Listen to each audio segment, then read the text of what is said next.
Hello gorgeous people, welcome back to my channel. Today I am gonna teach you how to find if the number is prime number or not using JavaScript. Firstly, I have created a function called prime number which takes num as an argument, and now I am creating a variable called count that is set to 2 and a variable called flag that is set to value 1. It helps tell us if it's a prime number or not.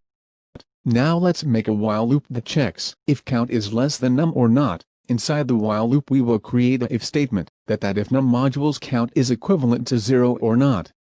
And if it is equivalent to 0, then if will change the value of flag to 0 and break the for loop, or else the count will increase by 1.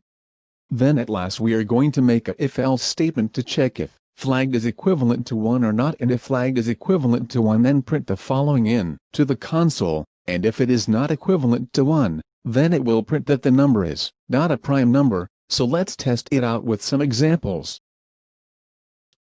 As you can see that it is giving us the correct answer. If you like my videos then please subscribe to my channel.